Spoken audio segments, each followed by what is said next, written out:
Bonjour à tous. Alors aujourd'hui, je vous propose donc, sujet de concours, l'école de santé des armées, donc l'ESA, c'est un QCM. Ici, on va faire question 13 à 16. À chaque fois, je rappelle quand même, 4 réponses, enfin 4 affirmations. Une seule des 4 est exacte. Voilà. Et surtout, on n'a pas le droit à la calculatrice. Alors, il y a des sujets un petit peu ici variés. On a de la trigo, angle orienté. Ici, géométrie analytique avec droite orthogonale et coordonnées, et des probabilités conditionnelles. Vous voyez, c'est vraiment, il y a un peu de tout. Donc on commence tout de suite avec cette trigonométrie. La première question, c'est donc de la trigonométrie. Alors ici, petite explication de texte. Alors d'abord, on a une équation à résoudre. On n'est pas obligé de la résoudre. Puisqu'on vous propose des solutions, on va nous tester les solutions. Ça, c'est vraiment la méthode la plus rapide quand on est dans un concours comme ça. Si on peut tester les solutions, on le fait. La résolution, je la ferai, parce que c'est important de savoir le faire, mais vraiment pour aller vite, vous allez voir qu'en essayant les 4 propositions, on va très vite. Alors il faut connaître quand même un petit peu de trigonométrie. Alors, rappel, parce qu'on est là pour apprendre. Les sinus. Alors d'abord, racine de 2 sur 2, il faut savoir que c'est cosinus pi sur 4. Mais c'est aussi sinus pi sur 4. D'accord ? Sur le cercle, on est donc en haut à droite, ici sur la première bisectrice du plan. D'accord ? Et donc on a ici, eh bien, racine de 2 sur 2, et ici, racine de 2 sur 2. Alors, il y a d'autres nombres qui ont des cosinus égaux à pi sur 4. Il y a celui qui est en face, ici, moins pi sur 4, enfin en face par rapport à l'horizontale. Le cosinus moins pi sur 4 vaut aussi racine de 2 sur 2. Pour le sinus, il faut aller chercher horizontalement. Enfin, voilà, en face par rapport à la verticale. Et là, on se retrouve en 3pi sur 4. Et 3pi sur 4, eh bien, son sinus, il vaut aussi racine de 2 sur 2. Voilà. Ensuite, petit rappel avant de regarder, vous avez des crochets ici à chaque fois. On vous dit, par exemple, pi sur 8. Ici, des crochets, ça c'est donc pi sur 8 modulo pi, ça veut dire l'ensemble de tous les réels qui s'écrivent pi sur 8 plus k fois pi. Le nombre k étant un entier relatif. Alors kpi, ça veut dire que si vous regardez, vous allez donc être sur le réel pi sur 8, donc un petit angle ici. Voilà. Mais kpi, ça veut dire que vous rajoutez des demi-tours, donc vous pouvez être aussi en face. D'accord ? Donc ici, on a des modulo pi. On a aussi un modulo 4pi en bas. Là. 4pi, ça veut dire qu'on rajoute 2 tours. Donc vous êtes au même endroit avec des multiples de 2 tours, donc des multiples de 4pi. Voilà. Donc on va commencer à tester les 4 propositions tout de suite. Alors là, donc on teste avec pi sur 8. Alors c'est pi sur 8 modulo pi. D'accord ? Donc si vous voulez tester pi sur 8 modulo pi, il faut tester ce pi sur 8 modulo pi, c'est en fait, soit on est en pi sur 8, modulo 2pi, soit on est en face, c'est-à-dire en pi sur 8 plus pi. Pi sur 8 plus pi, modulo, donc plus pi, donc plus k pi. Donc c'est pi sur 8 plus pi, ça fait combien ? Ça fait donc 8 et 1, 9. 9 pi sur 8 modulo 2pi. Alors pour tester, il faut tester pi sur 8, mais il faut aussi tester 9 pi sur 8. Alors, donc sinus, 2 fois pi sur 8 modulo pi. Donc on va mettre carrément k pi. Regardez ce que ça donne si je fais ça. Ça fait sinus 2 fois pi sur 8 plus 2k pi. Alors, le sinus est 2pi périodique, donc en fait, ça, c'est le même que le sinus de pi sur 8, mais 2pi sur 8, on simplifie, ça fait pi sur 4. Et effectivement, on tombe bien sur racine de 2 sur 2. Donc, pi sur 8 modulo pi est solution. Donc, le C aussi. Alors, maintenant, on va essayer 3pi sur 8. Alors, 3pi sur 8 modulo, donc, pi, ça fait donc plus k pi. Ça fait donc sinus. Alors, on simplifie ici donc par 2, ça fera 3pi sur 4 plus 2k pi. Sinus est 2pi périodique, donc ça c'est sinus 3pi sur 4. et on tombe sur racine de 2 sur 2, puisque je l'ai dit tout à l'heure. Donc, eh ben, ça, c'est aussi solution. Hein. Et donc, forcément, eh ben, le C n'est pas bon, puisqu'il manque une solution. D'accord? Il manque un ensemble même de solutions. Alors, le B et D, ben, ils sont faux. Pourquoi? Parce que dans B et D, on ne retrouve pas pi sur 8, tout simplement. Pi sur 8, hein, ça n'est pas du tout dans l'ensemble pi sur 4 modulo pi, ni 3 pi sur 4 modulo pi, ni pi sur 2, hein, puisque, on l'a dit, hein, pi sur 4 modulo pi, hein, donc, je vais faire un petit dessin, pi sur 4 modulo pi, donc je répète, vous êtes en pi sur 4 ou en face. Hein, donc vous êtes ici, ou là, et pi sur 8, on sait que c'est la moitié, donc pi sur 8, je vais l'indiquer ici. Pi sur 8, c'est tout petit, vous voyez, donc ce n'est pas du tout dans ça. Donc, pi sur 4 modulo pi n'est pas solution, donc on peut rayer la B. Pi sur 2, on va pas dire c'est encore pire, mais c'est pareil. Pi sur 2 modulo 4 pi, pi sur 2, hein, on est en haut du cercle, on est ici, donc on n'est pas du tout en pi sur 8, donc le D est faux. Donc vous voyez qu'on a juste testé la A, et la A fonctionne, les autres ne fonctionnent pas, donc on a terminé, on peut aller à la suite. Alors maintenant, je vais vous montrer comment on résout ce genre d'équation sans avoir à tout tester. Première étape, c'est de transformer pour avoir ici la même fonction, donc c'est sinus, donc ici je vais mettre un sinus, donc racine de 2 sur 2, je vous ai dit c'était sinus pi sur 4. Voilà, vous choisissez. Alors j'ai pris pi sur 4, j'aurais pu mettre 3 pi sur 4, ça ne change rien. Et après, propriété, quand deux sinus sont égaux, alors là il faut faire un petit dessin, hein. Deux sinus égaux, eh bien ça veut dire que si votre premier réel est là, eh bien l'autre est au même endroit, ou alors en face. Mais en face par rapport à la verticale. Donc ici, soit vos deux réels sont au même endroit, soit en face, c'est-à-dire en pi moins x. Donc, quand on a sinus A égale sinus B, alors je vais vous mettre la propriété, sinus A égale sinus B, ça équivaut à soit A égale à B modulo de pi, donc les deux réels sont égaux à un multiple de pi près, ou alors ben, A est égal à pi moins B, c'est-à-dire qu'ils sont en face par rapport à la verticale, et toujours modulo de pi. Donc ici, ben, ça va me donner 2x égale pi sur 4 plus 2k pi, évidemment k appartenant à z, ou 2x égale donc pi moins pi sur 4, et pi moins pi sur 4, eh bien, ça va faire 3pi sur 4, d'accord? Donc on retrouve notre deuxième sinus égale racine de 2 sur 2. Voilà. Plus 2k pi, un k appartenant à z. On résout ça tranquillement. Donc x égale, on divise par 2. Pi sur 8 plus, on divise aussi 2k pi hein, par 2, donc plus k pi. K appartenant à z.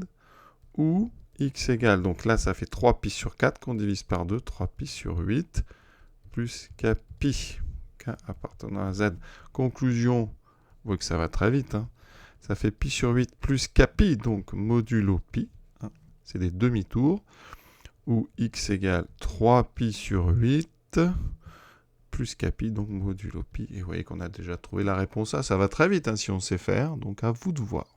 On continue donc. Question suivante. Alors une question sur les angles orientés. Alors, un petit peu daté parce qu'on fait quand même ça de moins en moins donc, au lycée en plus. Pour ceux qui sont maintenant en terminale, hein, les angles orientés, on n'en fait plus. D'accord? Donc, c'est pas si évident que ça. Donc, il faut bien comprendre que AM,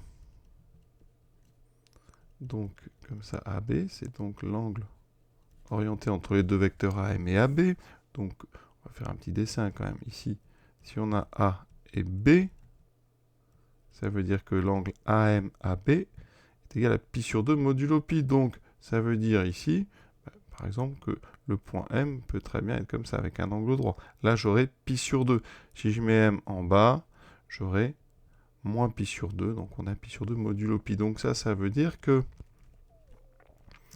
ici, eh bien, vous avez un angle droit entre la droite AM et la droite AB. D'accord? Donc, ça veut dire qu'ici, l'angle BAM est donc égal à 90 degrés. Et ici, le point M ne peut pas être égal au point A, parce que sinon, vous n'auriez pas d'angle orienté. D'accord? Donc ici, ça sous-entend que M est différent de A. Donc on dit M est distinct de A. D'accord? Donc on a un angle droit en A. Qu'est-ce que ça signifie? Alors, déjà, ici, si on regarde, où est-ce qu'on a un angle droit? La C, la perpendiculaire à AB passant par le point privé du point. C'est exactement ça. Vous avez un angle droit. Donc on a bien un angle de pi sur 2, ou de moins pi sur 2, d'où ça modulo donc de pi. Et vous ne pouvez pas être au point A, parce que sinon ici, eh bien, vous n'auriez pas... vous auriez ici un vecteur nul, et on ne peut pas définir un angle entier avec un vecteur nul. Ça, il faut le savoir. Et donc, conclusion, c'est directement la réponse C. Alors, on va quand même expliquer les autres réponses, d'où est-ce qu'elles viennent. Alors, la réponse A. Cercle de diamètre AB. Alors ça, c'est une propriété, ce qu'on appelle la propriété du diamètre et du cercle. Quand on prend un segment AB et qu'on trace le cercle de diamètre AB, donc il passe le cercle de centre milieu de AB, d'accord? Donc je vais faire mon cercle. Eh bien, il y a une propriété très très importante en mathématiques, c'est quelle que soit la position où vous mettez le point M, alors sauf en A et B, et bien ici vous formez un triangle MAB, et ce triangle, il est obligatoirement rectangle M. Vous avez toujours un angle droit ici, quel que soit l'endroit où vous mettez le point M. Ici, si je mets le point M ici, eh bien j'aurai quand même le triangle AMB qui est rectangle en M. Alors ça, on le connaît dans l'autre sens, quand on prend un triangle rectangle, eh bien, le milieu d'hypoténuse, c'est le centre du cercle circonscrit. C'est un cercle qui passe par les 3 sommets de votre triangle. Et cette propriété, donc, elle se généralise. Quand vous prenez comme ça donc un cercle de diamètre AB, quelle que soit la position de votre point M sur le cercle, eh bien, vous aurez un angle droit en M. D'accord? Évidemment, les seules choses qui peuvent être gênantes, c'est que vous mettiez le point M sur A ou sur B. Voilà pourquoi ici, on a dans notre... Il proposait privé du point A. Dans ces cas-là, l'angle orienté, qui vaut pi sur 2, c'est MA, MB. Cet angle-là, voilà, il vaut pi sur 2, modulo pi. Et donc, c'est pas ce qu'on cherche. La médiatrice, qu'est-ce qu'on pourrait dire quand on a une médiatrice? Donc, on prend un segment AB, on prend la droite, donc, qui passe par le milieu de AB et qui est perpendiculaire à AB. Dans ce cas-là, si on prend un point M sur cette droite, on n'a pas du tout de relation sur les angles. Vous voyez qu'en fonction de là où on met le point M, ici, on n'a pas forcément un angle constant. Et l'angle AMAB, vous le voyez, l'angle AMAB, il est ici. Si là, je prends mon point M, donc là j'ai AB, là j'ai AM, donc l'angle orienté AMAB, il est ici. Donc vous voyez que si je bouge le point M, cet angle-là, il n'y a aucune raison d'être égal à pi sur 2. Donc, ça, on pouvait vraiment tout de suite enlever ça, il n'y a pas de souci. Ensuite, on vous propose en D le cercle de centre A de rayon AB. Alors ça, on va faire un petit dessin. Donc, on prend un cercle donc, qui passe par A et par B, et ce cercle est de rayon AB. Voilà. Si je prends un point M sur ce cercle, quand on regarde vraiment l'angle AM AB, vous voyez qu'il n'y a aucune raison d'être égal à pi sur 2. En plus, M, il va bouger, donc cet angle, il va valoir tous les angles possibles, évidemment de 0 jusqu'à ici, 2 pi. Donc, ça ne peut pas non plus déjà être la réponse D. Voilà. Donc, on a tout dit. Donc, la réponse C, c'était la bonne. On continue. Maintenant, on est donc dans un repère orthonormé de l'espace et on propose de montrer que les droites sont orthogonales. Donc, orthogonalité de droite dans un repère orthonormé, c'est le produit scalaire qui va s'en charger. Donc il me faut les coordonnées de AB, coordonnées de CD, et on va calculer le produit scalaire. Et si on veut que les droites sont orthogonales, il faut que ce produit scalaire vaille 0. Alors AB, donc coordonnées de B moins coordonnées de A, donc moins 1, 0, moins 3, moins 0, donc moins 3, moins 5, moins 2, moins 5 plus 2, ça fait moins 3. CD, coordonnées de D moins coordonnées de C, 3, moins 2, 1, moins 2, moins 1, moins 3, x moins 1. Évidemment, il y a un x. Et donc, on veut que ce produit scalaire fasse 0 pour que les droites soient orthogonales. Et donc, ça va être équivalent à quoi? Pour faire un produit scalaire, on fait le produit des abscisses. 0 fois 1. Plus le produit des ordonnées. Moins 3 fois moins 3. Donc, ça fait 9. Plus le produit des cotes. Donc, moins 3 fois x moins 1. Et ça, on veut que ça fasse 0 pour que les droites soient orthogonales. Donc on obtient 9. On distribue donc moins 3x moins 3 fois moins 1 plus 3 égale 0. Ça me donne donc moins 3x plus 12 égale 0. Donc moins 3x égale moins 12. On divise par moins 3. X égale à 4. Ça tombe bien.